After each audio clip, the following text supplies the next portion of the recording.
या इलाही हमें आमिले कुरान कर दे, फिर नए सिरे से मुसलमान को मुसलमान कर दे।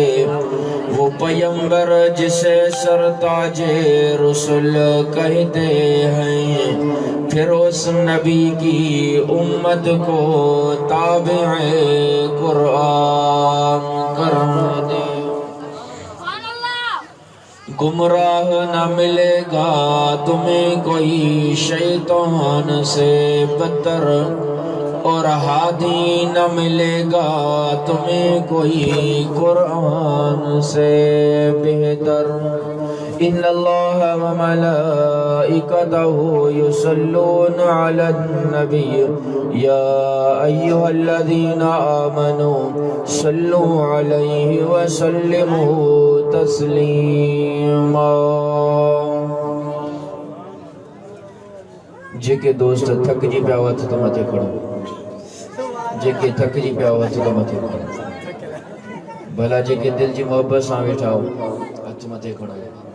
जेतिरो दिल जी मोहब्बत सां वेठा हो एतिरो बुलंद आवाज़ सां दुरूद पाक पढ़ो। अल्लाहुम्मा सल्लि अला मुहम्मदिन व अला आलि मुहम्मद कमा सल्लैता अला इब्राहीम व अला आलि इब्राहीम इन्नका हमीदुम मजीद। अल्लाहुम्मा बारिक अला मुहम्मदिन व अला आलि मुहम्मद कमा बारकता अला इब्राहीम व अला आलि इब्राहीम इन्नका हमीदुम मजीद। मुझे मोहतरम दोस्तों, भाइयों ऐं बुजुर्गो, अॼु तव्हां असां हिन वॾो तारको जे भरिसां हिन ॻोठ में क़ुरान पाक जी महफ़िल मजलिस में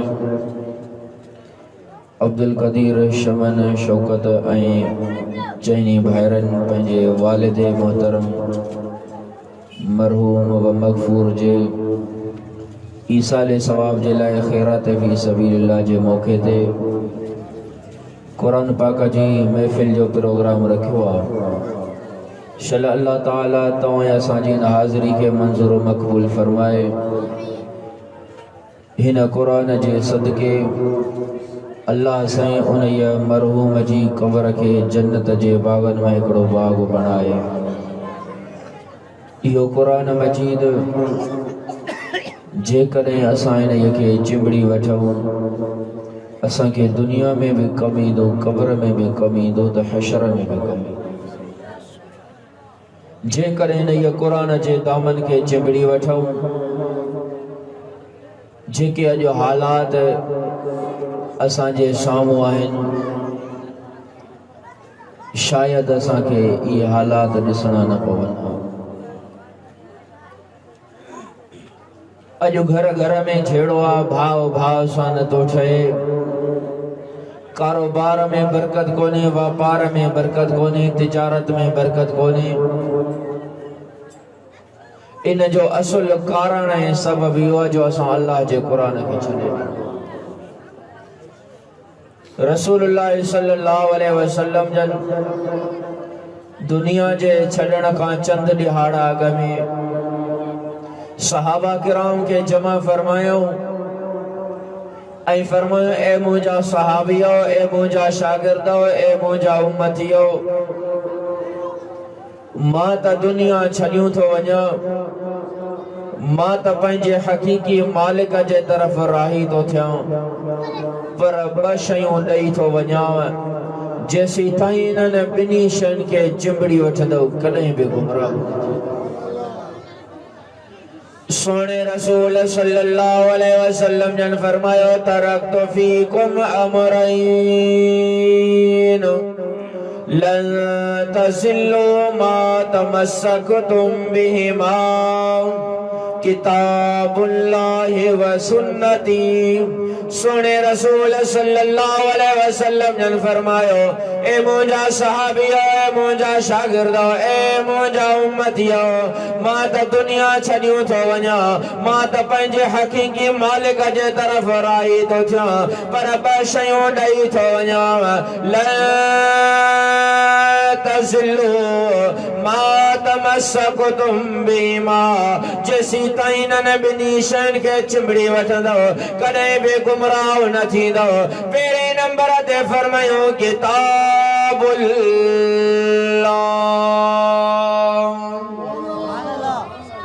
थधि लॻी वई अथव सुभान अल्लाह चवण सां जन्नत में वण लॻंदी सुभान अल्लाह चवण सां सगीरा गुनाह माफ़ थींदई सुभान अल्लाह चवण सां अर्श वारो रब राज़ी थींदई सोने रसूल सल्लल्लाहु अलैहि वसल्लम ने फरमायो ए मुंजा उम्मतियो मां त दुनिया छडियो थो वञा मां त पंहिंजे हकीकी मालिक जे तरफ राही थो थिया ब शयूं ॾेई थो वञा जेसी ताईं न ॿिन्ही शयुनि खे चिंबड़ी वठंदो कॾहिं बि गुमराह न थींदो पहिरें नंबर ते फरमाई किताबुल्लाह अल्लाह जो कलाम अल्लाह जो किताब कुरान मजीद छडियो थो वञा जेसी ताईं न के चिंबड़ी वठंदो कॾहिं बि गुमराह न थींदो ओ कलमे पढ़ण वारा मुस्लमान तूं ऐं मां जो क़ुरान खे छॾे ॾिनो आहे जंहिंजे करे माल में बरकत कोन्हे का जंहिंजे करे घर में सुकून कोन्हे को जंहिंजे करे बनी ॿारे जे फसल में काई बरकत कोन्हे का जंहिंजे करे औलाद न फरमान तॾहिं रब फरमायो वमन अअरज़ अन ज़िक्री फ़इन्न लहू मईशतन सनका अल्लाह फरमाए मौजा बाला जे करे मां अल्लाह जे कुरान खां मोड़ी दे दुनिया जी जिंदगी तंग करे छड़ी दो माए माईशत तंग करे छड़ी दो माए घर में सुकून खत्म करे छड़ी दो माए माल में बरकत खत्म करे छड़ी दो माए अल्लाह फरमाया वलक़द यस्सरनल कुरान लिज़िक्र फहल मिन मुद्दकिर ए मौजा बाला कुरान मजीद आसान करे मोकलो थी माए तो जी नसीहत जे लाए मोकलो थी माए फहल मिन मुद्दकिर आए कोई नहीं कुरान के पढ़ने वाला फहल मिन मुद्दकिर आए कोई नहीं कुरान जी माना के समझण वाला फहल मिन मुद्दकिर आए कोई नहीं कुरान जे अहकामन के पढ़ण वाला फहल मिन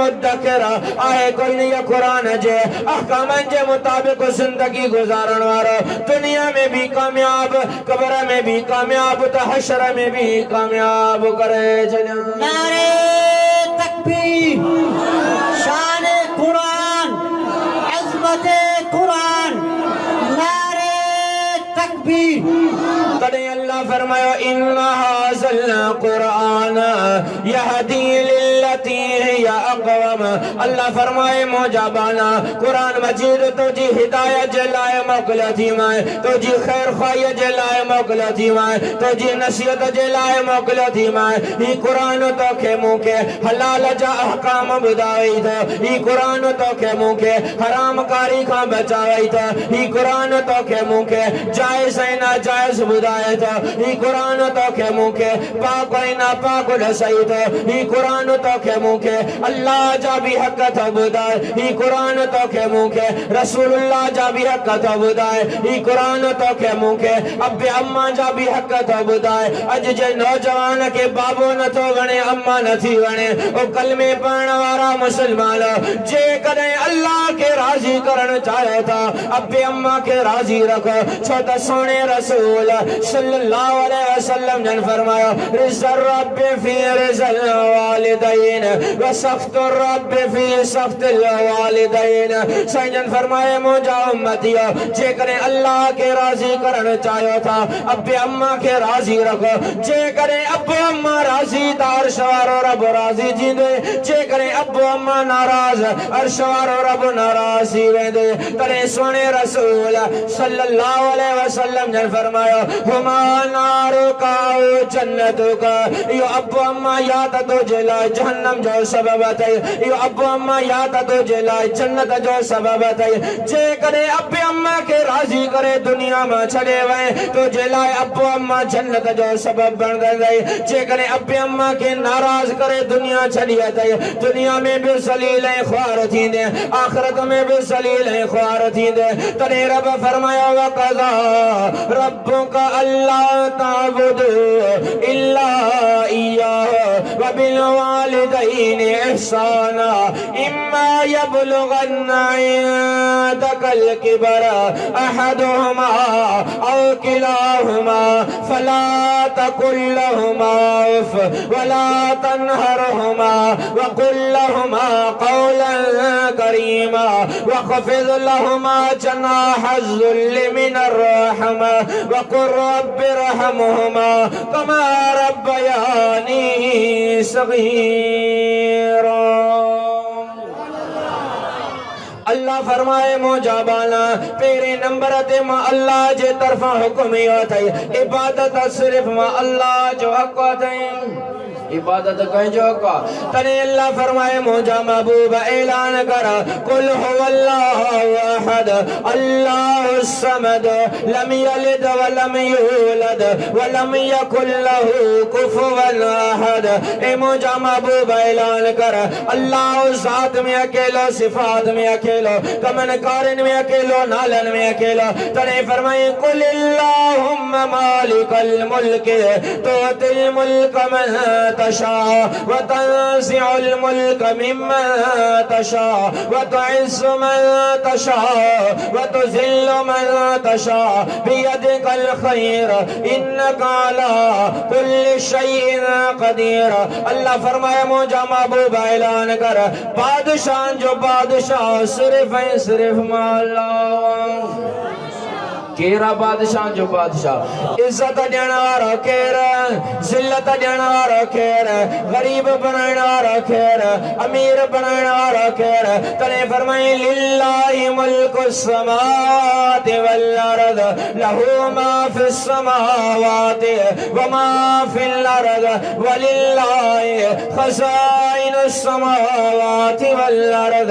अल्लाह फरमाया ज़मीन जो मालिक मा अल्लाह केरा जमीन जो मालिक पहाड़न जो मालिक केर समुद्रन जो मालिक केर आसमानन जो मालिक केर सिज जो मालिक अल्लाह चंद्र जो मालिक अल्लाह सितारन सैयारन जो मालिक अल्लाह हैवानात जो मालिक अल्लाह जमादात जो मालिक अल्लाह पूरी कायनात जो खालिक है मालिक है राज़िक अल्लाह। तरब फरमाए मोजाबाना सजी दुनिया तो जलाए पैदा कई थी मैं तो जो मकसद जिंदगी वो कज़ा रब्बुका अल्लाह ताबुदू इल्ला इय्याहु।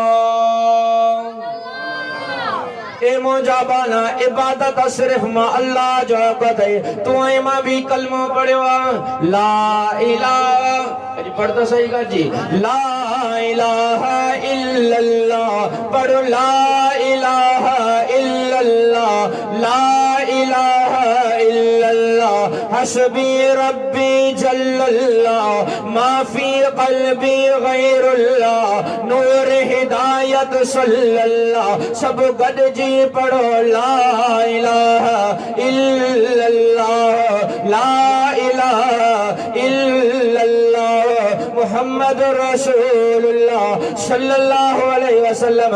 इमाम गज़ाली रहमतुल्लाह अलैह फरमायो अल्लाह के राजी करो न जी इबादत करे रसूल के राजी करो न जी ताबेदारी करे मखलूक के राजी करो न जी खिदमत करे अके बूचींदो वेंदे वारिस कब्र में दफनाईंदा वेंदे कब्र में रब जे तरफा जन्नत जी दरी खुली वेंदे। तो अल्लाह फरमाया वक़ज़ा रब्बुका अल्लाह ताबुदू इल्ला इय्याहु। ए मोजाबाना पेरे नंबर ते मोजो हुक्म वताई इबादत सिर्फ अल्लाह जो कतई अगते फरमाए व बिल वालिदैनि इहसाना अब्बे अम्मा सा सोना सलूक का जा इम्मा यबलुगन्ना अयदकल किबर अहदुहुमा औ किलाहुमा। अल्लाह फरमायो अब्बू अम्मा बई या बिन मां हिकड़ो पोड़ा था थी वने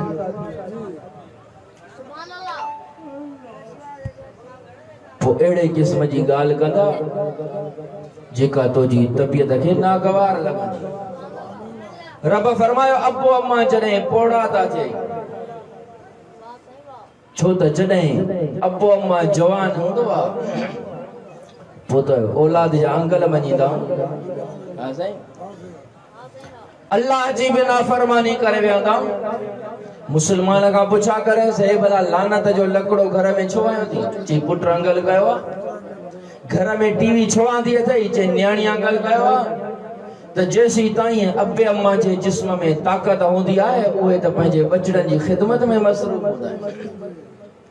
त अल्लाह फरमाए मुजाबाना इम्मा यबलुगन्ना इंदकल किबर अहदुहुमा औ किलाहुमा ए मुजाबाना अब्बो अम्मा भैया बिन मां कोई खड़ो पोड़ा ता थी वने पो एड़े किस्म जी गाल कंदई जेका तुझी तबियत के नागवार लगंदी। पो अब्बे अम्मा के घटवत न गालाए जा। अब्बे अम्मा के कदें धक त न जा। अब्बे अम्मा ते कदें लठ त न खण जा। अब्बे अम्मा के कदें धिको त न दे जा। पर फला तकुल लहुमा उफ अब्बे अम्मा के उफ भी न चढ़ जा। वला तनहरुहुमा अब्बे अम्मा के झड़क भी न दे जा। वकुल लहुमा कौलन करीमा अब्बे अम्मा सा नरम लाजे सा गालाए जा। अब्बे अम्मा सा प्यार भरे अंदाज में गालाए जा। बाबा बाबा करे सदक जास अमर के झीजल झीजल करे सदक जा। वखफिद लहुमा जनाहज़ुल्ल मिनर रहमा ये बाजू पंजे अब्बे अम्मा के न देखा जा। या ताकत अब्बे अम्मा जे मथो ना आसमाए जा।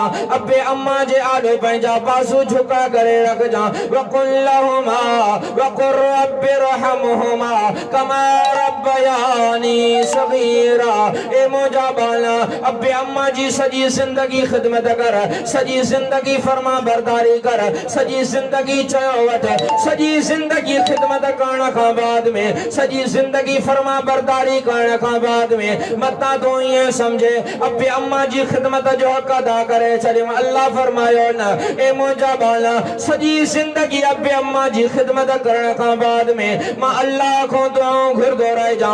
रब्बि रहमुहुमा रब्बि रहमुहुमा रब्बि रहमुहुमा कमा रब्बयानी सगीरा ए मुझा अल्लाह जिया अब्बे अम्मा मुझे बचपन में मुझे सर्दियों गर्मियों जो ख्याल रखा मुझे लट्टे कपड़े जो ख्याल रखा मुझे खादे पीते जो ख्याल रखा मुझे बिस्तरे जो इंतजाम कया ए मुझा अल्लाह बचपन में जी अब्बे अम्मा मुझे मता शफकत कया तू बेनन जे हाल जे मतो रहम फरमाओ।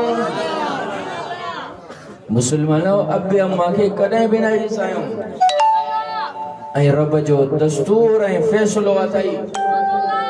अब्बे अम्मा जी सजा जैसी ताईं दुनिया में न मिलंदी ऐसी ताईं मौत में नहीं। अब्बे अम्मा जी नाफरमानी जी सजा जैसी ताईं दुनिया में न मिलंदी ऐसी ताईं मौत भी। एकड़ो शख्स हुयो जेको पंहिंजे पीउ के गिरेबान खां वठी करे पंहिंजे बाबे के गिरेबान खां वठी करे केलींदो पियो वञे। बाबो भी केलजंदो थो वञे। घर जे दरवाजे खां पंहिंजो पुटु पंहिंजे पीउ के केलींदो थो वञे। बाबो भी केलजंदो थो वञे।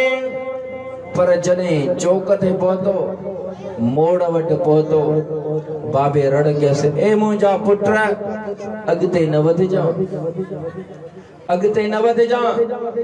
जल्दीअ में पुट पंहिंजे पीउ जे गिरेबान मां हथु कढियो चईसि बाबा जॾहिं गिरेबान खां वरितो मां दह न कयई केलींदो आयो मां दह न कयई इते चौक ऐं मोड़ वटि पहुता हूं त तव्हां करे थो छा सबबु आहे। बाबे चयो पुट जीअं जो तूं मूंखे गिरेबान खां हथु विधो मूंखे बि पंहिंजी जवानी यादि अची वई मूंखे बि पंहिंजी जवानीअ जी मस्ती यादि अची वई।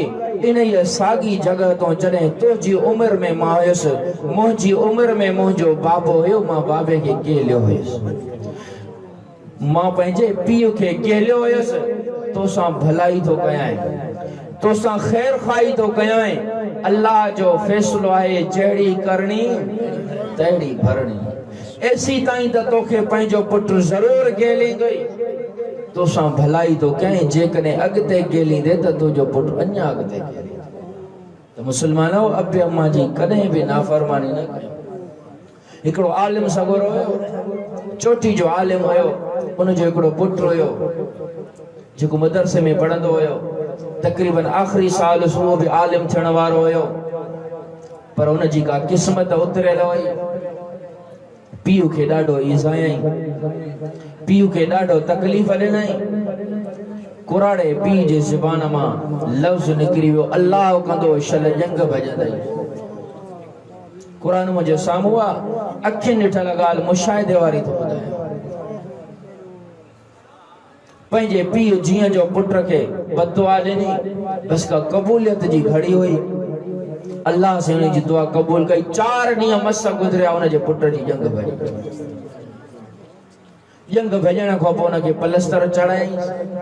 पलस्तर चाढ़ण खां पोइ 2 महीना ग़ालिबन बिस्तरे दाख़िल हुयो। 2 महीननि खां बाद में बि पंहिंजे पीउ जी नाफ़रमानी को न पियो मुड़े। वरी बि पीउ खे ॾाढो ईज़ायईं, रजायईं। उन पोड़े बाबे खां बि बसि निकिरी वियो, जे अल्लाह कंदो शल मरंदे। बस बाबे जे चवण जी देर हुई। 4 ॾींहं या 5 ॾींहं मस गुज़रिया, अलाए कहिड़ी बीमारी लॻी। सखर हिरा में खयऊं, जवाब ॾेई छॾियऊं। नवाबशाह खयऊं, जवाब ॾेई छॾियऊं। हैदराबाद खयऊं, जवाब ॾेई छॾियऊं। कराची में जेके भी अस्पतालूं मशहूर आहिनि, सभिनी मां टेस्टियूं करायऊं। टेस्टुनि में काई ख़बर न पई पवे। लाइलाज करे, जवाब ॾेई करे डॉक्टरनि मोटाए छॾियो। पर ही जनाज़ो कन काॾे आख़िर? जना अस्पताल में उनखे वेंटिलेटर ते दाख़िल करायूं। 4 या 5 ॾींहं जना में दाख़िल रहियो, फोत थी। पोइ जीअं कराची मां लाशो अची करे पातो सखर, सखर खां पोइ अॻिते ॿिए ज़िले में, उते असां बि जनाज़े ते वियासीं। जनाज़े ते जीअं जो पहुतासीं, जनाज़े खां बाद में उनजे पोड़े बाबे, उन बुज़ुर्ग आलिम सगोरे जे ज़ुबान ते लफ़्ज़ कहिड़ा हुया? न दुरूद पियो पढ़े दुआ में, न का दुआ कुरान या हदीस में पढ़े पियो, बस ज़ुबान ते ये लफ़्ज़ हुया, ए मुंहिंजा अल्लाह, मां पंहिंजे पुट को राज़ी आहियां, तूं बि राज़ी थी। ए मुंहिंजा अल्लाह, मां पंहिंजे पुट को राज़ी आहियां, तूं बि राज़ी थी। ए मुंहिंजा अल्लाह, मां पंहिंजे पुट खे माफ़ कयुमि, तूं बि माफ़ कर। तो मुसलमानों, अब्बे अम्मा के नहीं ज़ायूं। सोने रसूल सल्लल्लाहु अलैहि वसल्लम ने फरमाया, सलासतुन ला तुरद्दु दावतुहुम। साईं ने फरमाया, 3 दुआऊं रब कॾहिं बि रद नाहे कंदो। हिकिड़ी उन्हनि मां फरमायो, दावतुल वालिद अला वलदी। बाबो जेको औलाद जे लाइ बददुआ करे थो, रब दुआ भी कबूल कंदो आहे, पर बददुआ जल्दी कबूल कंदो। बददुआ जेको बाबो पंहिंजी औलाद जे लाइ, अम्मा पंहिंजी औलाद जे लाइ करे थी, रब ज़रूर कबूल कंदो। मुसलमानों, अब्बे अम्मा के नाइज़ आहियूं। अब्बे अम्मा जी नाफरमानी जी सज़ा जेसी ताईं दुनिया में न मिलंदी आहे, एसी ताईं मौत में नहीं। अहिड़े ही नमूने सां अब्बे अम्मा जी ख़िदमत जे करे रब दुनिया में भी कामयाब कंदो आहे, दुनिया में भी सुकून अता फरमाईंदो आहे, दुनिया में भी रब सुरखुरू फरमाईंदो आहे, आखिरत में भी रब कामयाब करे। अल्लाह जो उलुल अज़म पैगंबर हुयो सुलेमान अलैहिस्सलाम। अल्लाह से सुलेमान अलैहिस्सलाम के फरमायो, ए सुलेमान, अज वञ दरियाए फुरात ते, दरियाए फुरात ते वञ, अज अजीबो गरीब मंजर थो ॾेखारे। सुलेमान अलैहिस्सलाम अल्लाह जो हुक्म सां दरियाए फुरात ते पहुतो। जियां जो दरियाए फुरात ते पहुतो, सुलेमान अलैहिस्सलाम जो सहाबी हुयो जंहिंजो नालो हुयो आसिफ बिन बरखया। आसिफ बिन बरखया उन जो सहाबी हुयो, शागिर्द हुयो।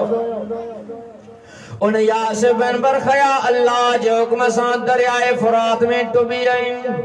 जियां जो दरियाए फुरात में अंदर दाखिल थियो, उन दरियाए फुरात जे तरे मां हिकिड़ो खेमो ॿाहिरि कढी आयो। आसिफ बिन बरखया जिया जो खेमो बाहर कढी आयो सुलेमान अलैहिस्सलाम ॾिसी करे हैरान ऐं परेशान थी वञे थो। ही खेमो जे खेमे जा 4 दरवाजा हुया। हिकिड़ो दरवाजो मोतीअ जो, ॿियो दरवाजो याकूत जो, टियों दरवाजो हीरन जो, चौथों दरवाजो सुमरजद जो। 4 दरवाजा खेमे के लॻल आहिनि पर 4 ई दरवाजा खुलियल आहिनि। सुलेमान अलैहिस्सलाम परेशान थी वियो। अजीबो गरीब किस्म जो खेमो ऐं झूपड़ी निकतो त दरिया जे तरे मो पर कहीं भी किस्म जो पानी जो असर भी नजर न तो अचे। सुलेमान अलैहिस्सलाम जी जिया जो उन खेमे ते नजर पई हैरान ऐं परेशान थी वियो। दिल में ख्याल थियस हे जेको ॿाहिरां एॾो खूबसूरत हसीनो जमील खेमो आहे, हसीनो जमील झूपड़ी आहे, अंदर केॾो न हसीनो जमील हूंदी, अंदर केॾो न हुस्नो जमाल हूंदो। सुलेमान अलैहिस्सलाम उन झूपड़ीअ में दाख़िल थियण जो इरादो करे थो। जिया जो अंदर झूपड़ीअ में दाख़िल थियो ॾिठई त हिकिड़ो खूबसूरत हसीनो जमील नौजवान सफेद शक्ल वारो, सफेद पटके वारो, सफेद लिबास वारो अल्लाह जी इबादत में मसरूफ हुयो। जिया जो उन अल्लाह जे वली अल्लाह जे बाने जेको उन खेमे में इबादत करे रहियो हुयो सुलेमान अलैहिस्सलाम जे दाख़िल थियण जो उन महसूस कयो। जिया जो सुलेमान अलैहिस्सलाम जे दाख़िला के उन महसूस कयो आहे, पंहिंजी नमाज के मुख्तसर कयो अथई, पंहिंजी इबादत के मुख्तसर कई। अस्सलामु अलैकुम वालैकुम अस्सलाम। सुलेमान अलैहिस्सलाम उन खां पुछा तो करे ॾे ख़बर इन खेमे में तू कियां थो रहे, इन खेमे में तोखे कियां रब जिंदगी ॾिनी आहे त दरियाए फुरात जे तरे में इन खेमे जा 4 ई दरवाजा खुलियल आहिनि। अंदर पानी त पंहिंजी जगह ते पाणीअ जो को कतरो भी नजर नथो अचे। उहो नौजवान शख्स चवेसि थो ए अल्लाह जा उल अज़म पैगंबर मूं पंहिंजी ज़िंदगीअ में अब्बे अम्मा जी ख़िदमत कयमि, अब्बे अम्मा जो चयो वरितमि, अब्बे अम्मा जी फरमा बरदारी कयमि, अब्बे अम्मा जी फरमा बरदारी जे करे अम्मड़ मूंखे दुआऊं ॾिनियूं, बाबे मूंखे दुआऊं ॾिनियूं। मां सॼी ज़िंदगी जेसी ताईं मुंहिंजो अब्बो अम्मा हाल हयात हुया अम्मा जी भी ख़िदमत कयां पियो, बाबे जी भी ख़िदमत कयां पियो। अम्मा मुंहिंजी ॼंग खां मासूर हुई, बाबो मुंहिंजो अखियुनि खां मासूर हुयो। अम्मड़ जी ख़िदमत कयां पियो, बाबे जी ख़िदमत कयां पियो, ॿियो कोई भी कमु न पियो कयां। अम्मड़ जे जॾहिं इंतकाल जो वक़्तु आयो आहे अम्मड़ मूंखे मरज़ुल वफ़ात में जॾहिं अम्मड़ जी मां ख़िदमत जे लाइ आयुसि अम्मा जे लाइ मानीअ जो इंतज़ाम कयमि, पाणीअ जो इंतज़ाम कयमि, बिस्तरे जो इंतज़ाम कयमि, राति जो आराम कराए रहियो हुयमि, अम्मड़ खे ज़ोर ॾेई रहियो हुयमि। अम्मा जे ज़ुबान मां बेइख्तियार लफ़्ज़ निकिरी विया त आलिम चवंदा आहिनि अब्बे अम्मा को दुआऊं वठो। छा साईं? अब्बे अम्मा को दुआऊं वठो, घुरायो न। अब्बे अम्मा के बेटा ताहूं करे रड़ियूं करे चऊं अम्मा असांजे लाइ दुआ घुर। अहिड़ो किरदार कर, अहिड़ा अमल कर जो अम्मड़ तोखे पाण दिल सां दुआ ॾे। तो अल्लाह जो बना नौजवान जो है तो अल्लाह जाउल अज़म पैगंबर सुलेमान अम्मड़ के मासूर ॾियां पियो। अम्मड़ बेइख्तियार थी करे हथड़ा मथे खणी करे अल्लाह को दुआ घुरी ए मुंहिंजा अल्लाह मुझे पुट जी पारत अथई, ए मुंहिंजा अल्लाह मुझे पुट ते कॾहिं भी को सोवाओ न लगे, ए मुंहिंजा अल्लाह मुझे पुट जी उम्र में बरकत अता फरमा, ए मुंहिंजा अल्लाह मुझे पुट जे रोज़ी जी पारत अथई। अम्मड़ मूंखे दुआऊं ॾींदी करे अल्लाह जे तरफ़ राही थी आहे, पंहिंजे असली वतन जे तरफ़ राही थी आहे। अम्मड़ मुंहिंजी इंतकाल करे वई, उन जे कफन जो इंतज़ाम कयमि, उन जे गुस्ल जो इंतज़ाम कयमि, उन जे जनाज़े जो इंतज़ाम कयमि, उन जे दफ़न जो इंतज़ाम कयमि। अम्मड़ खे दफ़नाइण खां बाद में मुंहिंजो सॼो तवजो पंहिंजे बाबे ॾे हलियो वियो, बाबे जी ख़िदमत में मसरूफ़ रहां पियो, बाबे जे खाधे पीते जो इंतज़ाम कयां पियो, लटे कपड़े जो इंतज़ाम कयां पियो, बिस्तरे जो इंतज़ाम कयां पियो, सर्दी गर्मीअ जो इंतज़ाम कयां पियो। बाबे जा भी जॾहिं ॾिहाड़ा पूरा थिया बाबे मूंखे मरज़ुल वफ़ात में दुआऊं ॾिनियूं, अल्लाह को दुआऊं घुरई ए मुंहिंजा अल्लाह मुंहिंजे पुट जी पारत अथई, ए मुंहिंजा अल्लाह मां पंहिंजे पुट खां राज़ी आहियां, तूं बि पे राज़ी थिएसि ए मुंहिंजा अल्लाह मुंहिंजे पुट जी उम्र में बरकत अता फरमा ए मुंहिंजा अल्लाह मुंहिंजे पुट खां अहिड़ी जगह ते इबादत कराए जंहिं जगह ते शैतान भी न पहुची सके बाबे मूंखे ये दुआऊं ॾिनियूं इत्तेफाक थियो बाबे जा भी ॾियारा पूरा थिया बाबो इंतकाल करे बाबे जे कफन जो इंतजाम कयम बाबे जे गुस्ल जो इंतजाम कयम बाबे जे जनाजे जो इंतजाम कयम बाबे जे दफन जो इंतजाम कयम अम्मड़ भी वई हली बाबो भी इंतकाल करे वियो हैरान ऐं परेशानी जे आलम में इन ये दरियाए फुरात जे किनारे ते अकेलो अची करे पहुतम जीअं जो इन ये दरियाए फुरात ते पहुतम ॾिठुम त हिकिड़ो अजीबो ग़रीब क़िस्म जो इहो खेमो नज़र आयो जंहिंजा चार दरवाज़ा हुया ये चार दरवाजा ॾाढो खूबसूरत हसीनो जमील नज़र अचे पियो मूंखे दिल में ख्याल थियो जेको इहो खेमो ॿाहिरां एॾो हसीनो जमील आहे ॿाहिरां एॾो खूबसूरत आहे अंदर केॾो न हसीन ऐं जमील हूंदो मूंखे दिल में ख्याल थियो ॿाहिरां त सुठो लॻे थो अंदर दाख़िल थी करे ॾिसां त सही अंदर कहिड़ियूं अजीबो ग़रीब क़िस्म जूं शयूं लॻल आहिनि जीअं जो अंदर दाख़िल थियुमि यो खेमो पंहिंजो पाण दरिया जे तरे में हले वियो पंहिंजो पाण तरे में हले वियो आहे पर इन ये खेमे जा चारई दरवाजा खुलियल रहंदा आहिनि चारई दरवाजा खुलियल पर इन में पाणी अचण त पंहिंजी जगह ते पाणीअ जो कतरो भी अंदर दाख़िल न थींदो सुलेमान अलैहिस्सलाम पूछा क्या दे खबर इन ये खेमे में तोखे घणो वक्त थियो आ अब्बे अम्मा जी खिदमत घणी कई जी अब्बे अम्मा जी मां पूरी 70 साल खिदमत कई जिस बलाइन खेमे में जेको दरिया जे तरे में आ जेजा चारई दरवाजा खुलियल आहिनि अंदर पानी भी दाख़िल न थो थिए घणो वक्त थियो थी जी मूंखे 2000 साल गुज़री विया आहिनि घणा साईं 2000 साल गुज़री विया आहिनि न मुंहिंजे जिस्म में कोई फ़र्क़ु आयो आहे न मुंहिंजे कंहिं कपड़नि में फ़र्क़ु आयो आहे साॻी तबियत में साॻी जिस्म में ताक़त बरक़रार आहे साॻा कपड़ा पातल आहिनि 2000 साल गुज़री विया आहिनि इन ये दरियाए फुरात जे तरे में अल्लाह जी इबादत में मसरूफ़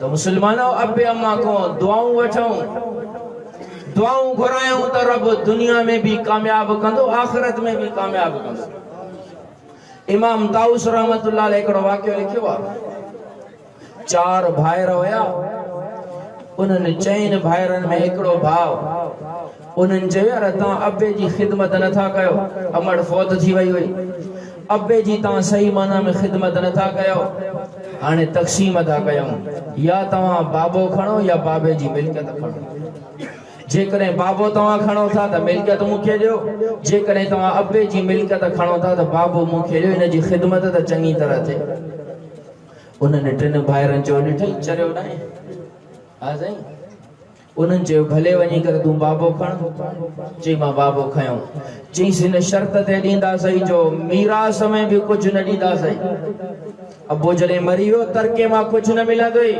चई भले तव्हां मूंखे कुझु न ॾियो मूंखे बाबो ई गंज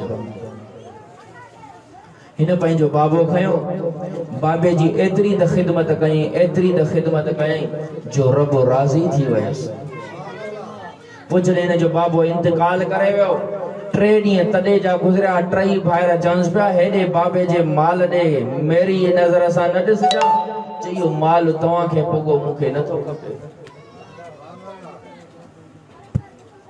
पोइ जॾहिं हिन जो बाबो इंतकाल करे वियो 3 ॾींहंनि खां बाद में रात जो सुतो पियो